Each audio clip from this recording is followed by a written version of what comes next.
Control करना एक बात है, पाकिस्तानी सोशल मीडिया यह कह रहा है कि इंडियंस जब खुल के बता सकते हैं, वो भी फॉरेन कंट्री में, तुम क्यों छुपा रहे हो? मिसाइल तो हमारे सामने गिरी थी, हमें भी जरा जवाबदारी अब इनको देना पड़ेगा, इनको बोलना पड़ेगा कि हां बहुत बुरी तरीके से मार पड़ी है, बहुत बुरी तरीके से मार पड़ी है, यह बताना पड़ेगा इनको। अब छिपाया नहीं जा सकता, अब ये घाव रिस्क कर सामने आ रहा है तो कैसे नहीं बताएंगे।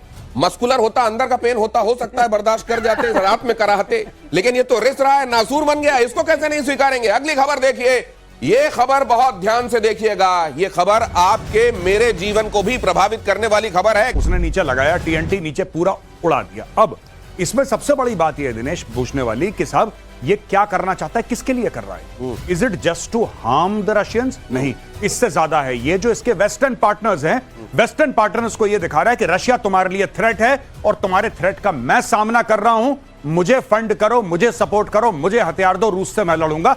ये अपनी मार्केटिंग कर रहा है। ये मैंने परसों भी बोला था, मैं कल भी आज भी यही बात कह रहा हूं। ये ज़ेलेंस्की की मार्केटिंग जो सबसे बड़ा जोखिम पूरी दुनिया जिसकी तरफ ध्यान दे रही है और पता नहीं कितनी सतर्क है कि कभी भी ये वर्ल्ड वॉर की तरफ मामला चला जाएगा एक आदमी के इस तरह के पागलपन की वजह से। रूस की धमकी के बाद दुनिया में परमाणु हमले का डर। ये खबर देखिए, रूस बदल सकता है नो फर्स्ट यूज की पॉलिसी। इस पूरे 3 साल का जो युद्ध चल रहा है यूक्रेन और रशिया के बीच में, और इस वक्त जो छेड़छाड़ हो रही है, और जैसा गौरव ने बताया बिल्कुल सही है, ये छेड़छाड़ से इसलिए हो रही है, जानबूझ के की जा रही है कि वेस्टर्न अटेंशन मिले। ये वैसे ही जैसे एक बच्चा अपने अटेंशन के लिए माँ बाप के सामने चिल्लाता है, अभी ज़ेलेंस्की वही काम कर रहे हैं। अपनी तरफ ध्यानाकर्षण करने के लिए he is done 2 things which are very dangerous from global peace perspective. अब इसको देखना पड़ेगा पूरे संसार को। साथ में प्राइम मिनिस्टर स्टारमर का भी एक बयान आया है। कीथ स्टारमर क्या कह रहे हैं? हाँ, कीथ स्टारमर कह रहे हैं कि हमें तैयार रहना पड़ेगा। उन्होंने 2.5% रहा है, उन्होंने we have to be war ready. उन्होंने जिस तरह न्यूक्लियर सबमरीन बनाने की यूरोप ना चाहते हुए भी पूरा का पूरा आग में आएगा। एक बात बस कहना चाहूंगा, और अमेरिका भी आ जाएगा जो हाथ खींचना चाह रहा है इससे, क्या उसको भी आना पड़ेगा? यही बात बोलो। ये जो क्या सिचुएशन क्रिएट कर रहे हैं, यूरोप जो वर्ल्ड वॉर 2 में हुआ था, इनिशियली अमेरिका वर्ल्ड वॉर 2 को ज्वाइन नहीं करना चाहता था। बार बार विंस्टन चर्चिल ने जाके रिक्वेस्ट करके और ऐसी सिचुएशन क्रिएट की, जब उनका वो आ रहा था, शिप आ रहा था और उसको यू बोट ने मारा, उसने उनको अपनी तरफ खींचा और पर्ल हार्बर ऑफ कोर्स एक बड़ा मोमेंट बन गया। तो ये ना चाहते हुए भी वर्ल्ड वॉर की तरफ जा रही है। क्या आपको भी अंदेशे हैं मेजर गौरव? देखिए, मैं ये तो नहीं कहूंगा वर्ल्ड वॉर, लेकिन मैं ये कहूंगा कि ये फैल सकता है पूरे यूरोप में। और नेटो के चीफ ने ये बोला है कि 5% ऑफ जीडीपी का सारे नेटो कंट्रीज जो हैं अपना डिफेंस का बजट करें। किसी का 1%, किसी का 1.5%, ही सेज नो बॉस। ये मैं मानता हूं। ये जिस तरीके का वर्ल्ड वॉर हम लोग समझ रहे हैं कि पूरी दुनिया आग में जलेगी, ऐसा नहीं होगा। लेकिन आप देखिए ना, एक तरफ इजराइल हमास का जिसमें ईरान तक शामिल है, जिसमें पूरा मिडिल ईस्ट जल रहा है। दूसरी तरफ ये रशिया यूक्रेन की लड़ाई, जिसमें पूरे यूरोप में फैलने का अंदेशा है और पूरा यूरोप अपना डिफेंस का बजट बढ़ा रहा है। क्यों बढ़ा रहा है डिफेंस बजट? क्यों?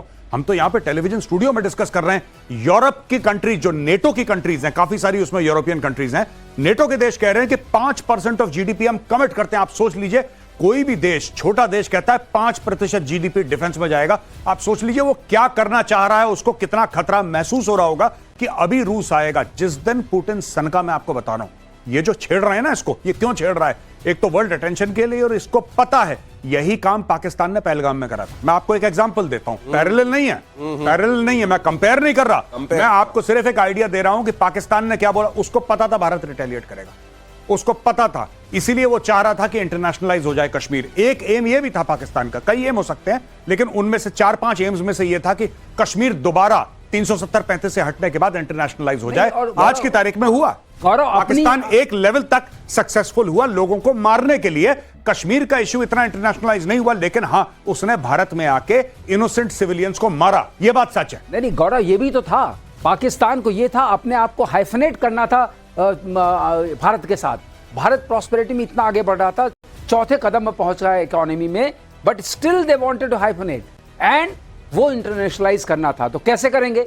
एक छोटा सा हमला कीजिए, उसके बाद भारत हमला करेगा, अपने आप ये बात तो लोग कहेंगे इंडो पाक वॉर, बीच में तो इंडो के साथ पाक में हाइफन, मतलब कहीं उसके साथ चर्चा में, हाँ, कि हम बराबर के किसी बड़े पहलवान के साथ वैसे बराबरी नहीं कर सकते, तो ऐसा कुछ चर्चा में आ गए कि चर्चा में उसके साथ आपका नाम कहीं ना किसी बहाने लिया जा रहा है। ये देखिए बड़ी बात, और ये एक्सपर्ट्स ही बता सकते हैं।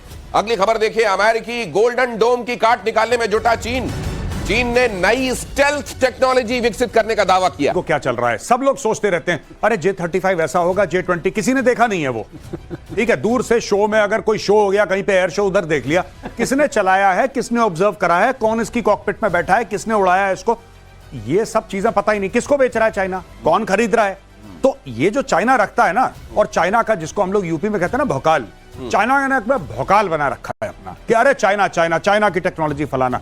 गोल्डन डोम, अच्छा दूसरी एक और बात आपने गोल्डन जो डोम, गोल्डन डोम के संदर्भ में हम चर्चा कर रहे हैं, क्या ये जैसे ये होता है, हम एक जमाने में ये भी होता था कि भाई इधर सचिन तेंदुलकर होंगे तो उधर से कौन होगा, क्या शोएब अख्तर होगा, वसीम, कुछ नाम जोड़ने की कोशिश होती है। क्या उधर से गोल्डन डोम एक नाम हमने सुना, तो इधर से भी कि हम ऐसा स्टेल्थ कर देंगे और ये कर देंगे, ये वो भी है क्या? मैं एक बात आपको बताता हूं, ये गोल्डन डोम वगैरह एक हायर लेवल पे ठीक है, लेकिन अभी जो यूक्रेन ने करा रशिया के खिलाफ, उसमें कौन सा गोल्डन डोम काम कर लेता अगर होता तो? सही बात, होता तो सही बात। और वो पता है क्या, वो शादी वाले ड्रोन जैसे हैं वो जैसे शादियों में होते हैं ना ड्रोन जो खींचता है कि हाँ। मेरी हैरानी इस बात को लेकर भी है कि वो शादी वाले ड्रोनों के लिए भी उतनी सेंसिटिव जगह पर क्या रशिया के पास कोई एयर डिफेंस मैकेनिज्म नहीं था? ड्रोन इतने छोटे हो गए, अब क्या करेंगे। और ये मैं आपको एक और बात बताऊं, ड्रोन गए ऊपर, ड्रोन गए ऊपर, सीधा उसने जहाज में क्रैश करवा दिया, सारे जहाज जल गए।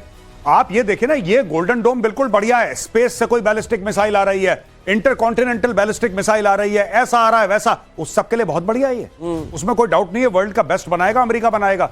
लेकिन भाई आजकल के थ्रेट्स तो दूसरे किस्म के हैं ना। आजकल के थ्रेट्स ये हैं कि आपने किसी वेबसाइट से ड्रोन ऑर्डर करे, मैंने ड्रोन ऑर्डर करे 50, मैंने उनको अपनी वर्कशॉप में अपने गैराज में मॉडिफाई करा, मेरे पास गन पाउडर है, मेरे पास प्लास्टिक एक्सप्लोजिव है, मैंने ड्रोन उड़ाया, जाके हवाई जहाज में क्रैश कर दिया। अब उसका गोल्डन डोम क्या कर लेगा? जब तक में पोलियो की वैक्सीन बनी तब तक में कोविड आ गया जी। दिनेश ऐसा है, अगर आप डोम के अंदर ही हैं तो डोम क्या करेगा बेचारा? अब डोम के अंदर ही है तो डोम क्या करेगा? वही कह रहा हूं, अगर ट्रक वहीं घूम रहे हैं और उनके अंदर ड्रोन लेके घूम रहे हैं तो वो तो डोम के अंदर है, तो डोम क्या करेगा? ये बड़ी बात है। ये अगली खबर देखिए, पुतिन के डर से कांपने लगा ब्रिटेन। ये खबर देखिए, अमेरिका से मांगे परमाणु हमले वाले फाइटर जेट। अमेरिका से F-35A लाइटनिंग फाइटर जेट्स खरीदने की तैयारी, परमाणु हमले में सक्षम है F-35A जेट्स। ब्रिटेन के पास केवल ट्राइडेंट मिसाइल से लैस पनडुब्बियां हैं जिनसे परमाणु हमला संभव है। उसके पास अमेरिका, रूस, चीन, भारत और फ्रांस जैसी त्रिस्तरीय परमाणु हमला करने की क्षमता नहीं है, जिसका सूरज कभी डूबता नहीं था, उसके ये दिन आए हुए हैं। अब उग नहीं रहा सूरज, अब उग नहीं रहा है। हाँ, क्योंकि उन्होंने सही है, ठीक कह रहे हैं, उगता कम है सूरज, और सूरज कम उग रहा है। तब तक उग रहा था, ठीक ठाक उग रहा था, जब तक भारत की तरफ उन्होंने निगाह नहीं डाली थी। लेकिन ईस्ट इंडिया कंपनी के बाद उनके लिए अब ईस्ट ही खत्म है, सूरज उगी नहीं। जी क्या कह रहे थे आप? मैं ये कह रहा था कि जैसे ये न्यूक्लियर ट्रायड जो है सर, क्या ये बड़ा फॉर्मिडेबल, मतलब अगर किसी के पास ये ताकत है, जैसे पाकिस्तान के संदर्भ में हम बात कर लें कि उसके पास वैसी पनडुब्बियां नहीं है, और हवाई जहाज क्या कर सकते हैं वो हमने देख लिया। ये ट्रायड का होना क्या बहुत फॉर्मिडेबल बना देता है? फॉर्मिडेबल ये बना देता है दिनेश, कि आप हवा से भी मार सकते हैं, वो शक्ति आपके पास है। जैसे स्ट्रेटेजिक बॉम्बर्स की हम बात कर रहे थे,